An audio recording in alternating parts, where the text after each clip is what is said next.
kita dengarkan dari tuan rumah. Baca dua kata, mudah-mudahan menjadi berkah, jadi rumahnya makin tambah rezeki. Amin. Adem rumahnya. Amin. Amin. Ya, langsung Anda aja dari tuan rumah. Assalamualaikum warahmatullahi wabarakatuh. Waalaikumsalam warahmatullahi wabarakatuh.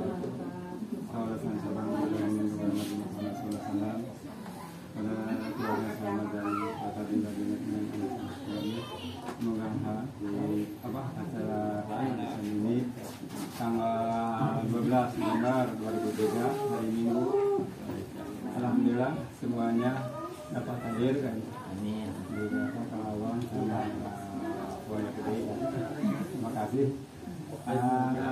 Yang pertama ya mohon maaf pada keluarga pemimpin yang Pak Mus, saya yang dapat kesenian lawat ke sana. Saya lagi mohon maaf dari keluarga Bogor. Sebenarnya yang kedua terima kasih ini apa istilahnya hidangannya takutnya kurang memuaskan. Mohon maaf. Malam saya ada ini. Semua dengan arisan ini makanya silaturahmi untuk kita semua sampai kita sampai ke anak cucu lah kita kalau bisa gitu. Alhamdulillah semua kita dalam keadaan sehat, diberi jalan lancar, kesehatan dan juga keberkatan panjang umur. Amin. Dari saya, assalamualaikum warahmatullahi wabarakatuh. Waalaikumsalam warahmatullahi wabarakatuh. Terima kasih atas sambutannya juga dari tuan rumah. Terima kasih. Mudah-mudahan kita semua ya. Amin. Amin. Untuk yang lain juga mudah-mudahan kita untuk acara selanjutnya nih arisan dulu aja ya. Udah kelar. Lagi apa tuh? Udah kelar. Kelar. Belum dong. Kelar aja belum. Ada mau banget kok. Sudah mau pulang. Dari tadi kok di kelas. Kelar semua ini udah kelar. Udah pulang.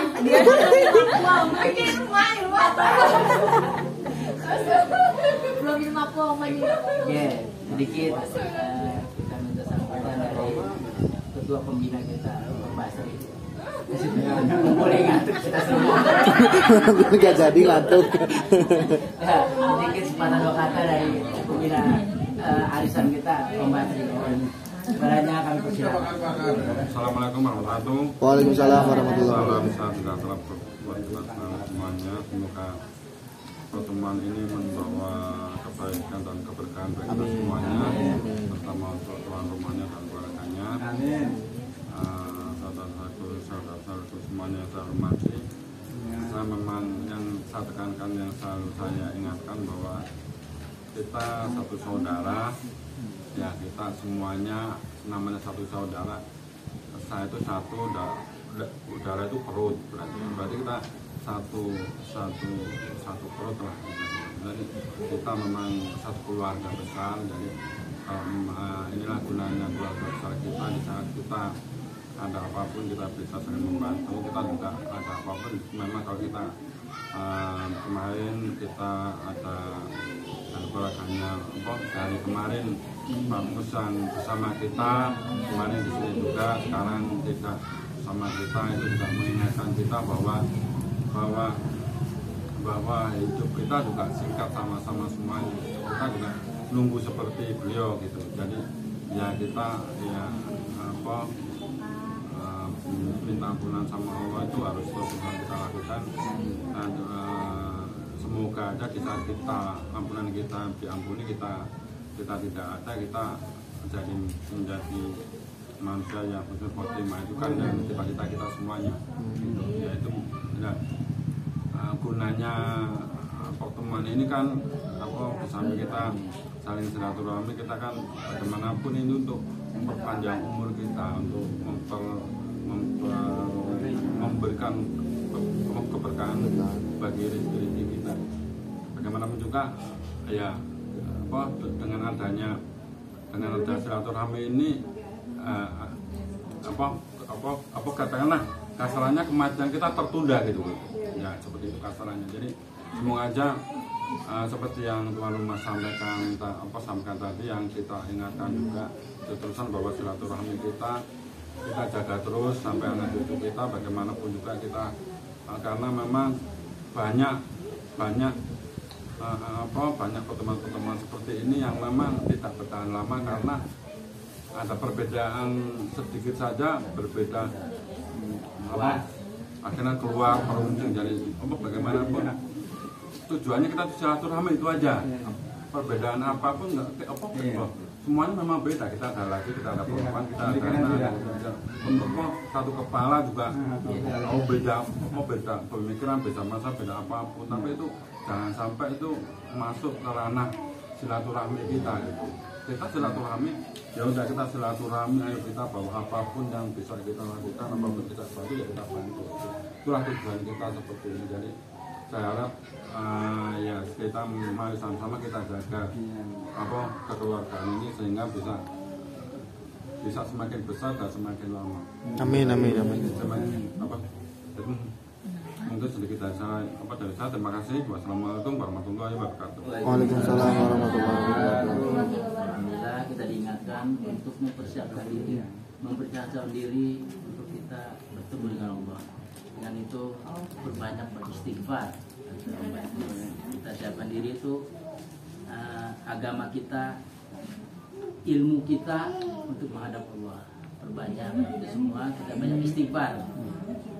Saya ada sedikit tentang keistimewaan, Bu. Ada sedikit nih, bawa pulang, mudah-mudahan bermanfaat. Ada keistimewaan membaca surat Al-Fatihah. Jadi kita membaca surat Al-Fatihah selama sholat 17 kali, benar gak? Iya. 17 kali kita baca surat Al-Fatihah.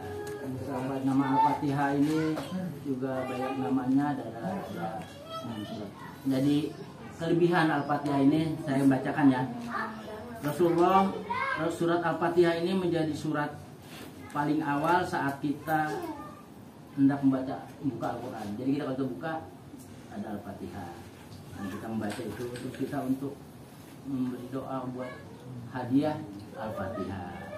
Terus kita buat, kalau dulu saya tuh kalau kakek saya ya dulu minta kau ngaji aja, bawa air Al-Fatihah, kesembuhan ruqyah. Jadi Al-Fatihah juga buat meruqyah diri kita dan meruqyah orang lain juga.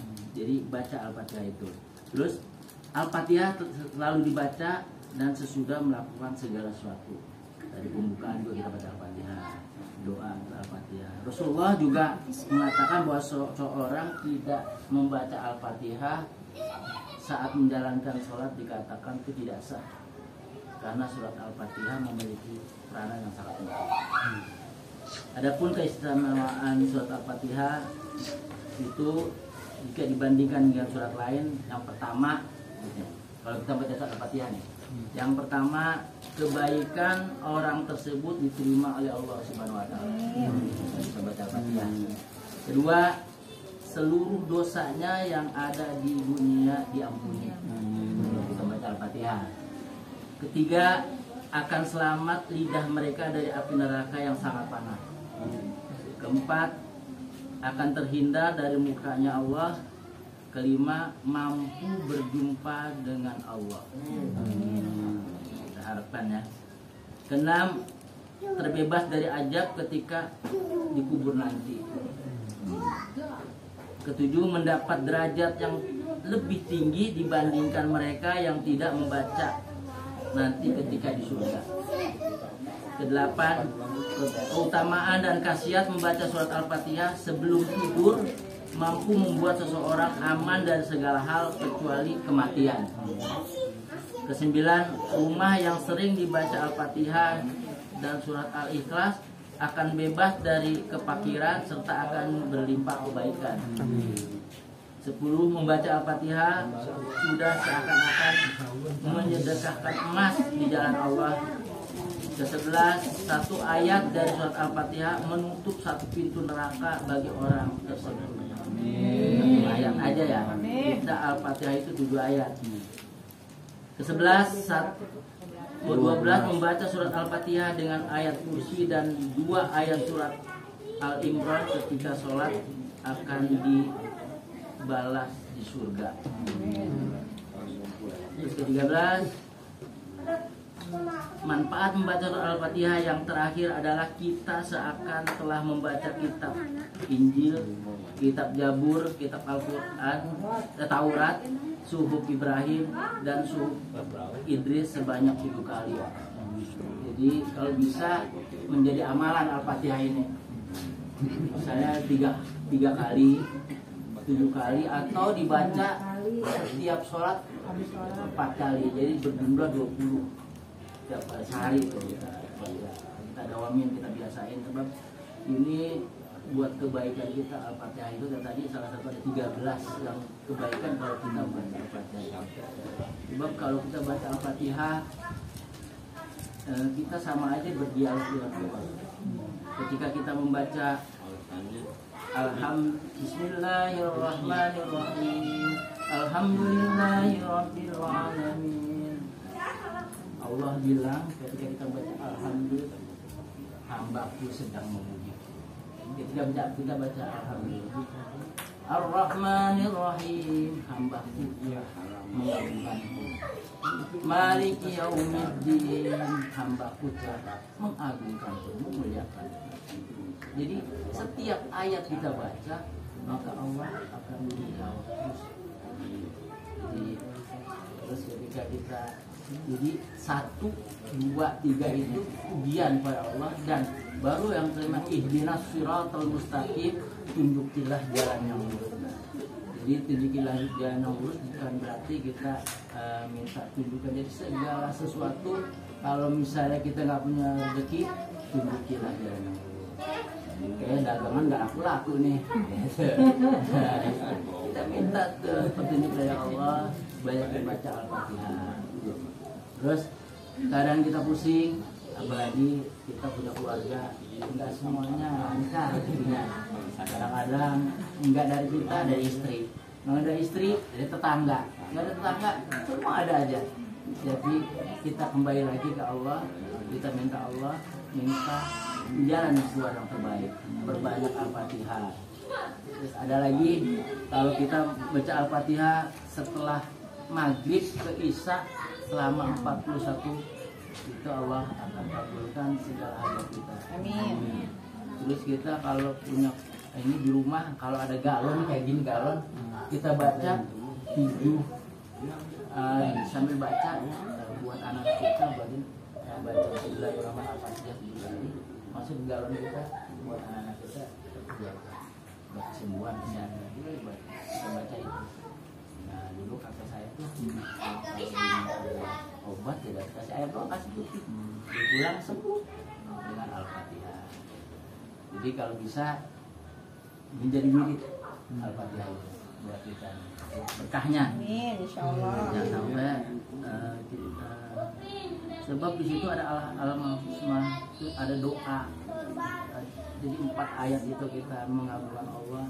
Siratal ladzina an'amta 'alaihim, silakan jalan yang lurus. Di situ kita akan membaca semua kelebihan dari Al-Fatihah, itu sangat bagus banget. Ada lagi kalau kita membaca Al-Fatihah mendapat pahala seperti membaca sepertiga Al-Quran. Kalau kita punya, bisa dibaca 70 kali, terus bisa dibaca 41 kali. Jadi semua itu keberkahan, khasiatnya dari Al-Fatihah ini sangat manfaatnya banyak sekali. Kalau bisa menjadi wiridan buat kita setiap waktu, kalau bisa setiap sholat itu dia tadi 4 kali, 4 kali setelah sholat maghrib, 4 kali habis sholat, terhitung aja di 2 kali. Mudah-mudahan hajat kita terkabul. Semua bermanfaat ya. Amin. Mudah-mudahan buat keluarga kita, buat anak kita, kesulit apapun, susah apapun, ini kita hajat kita sulit, berbanyak Al-Fatihah. Ini dari kajian, mudah-mudahan bermanfaat semua. Mudah-mudahan kesusahan kesulitan kita Allah mudahkan. Amin. Mas Ustaz, gimana kita Cocok. Cocok.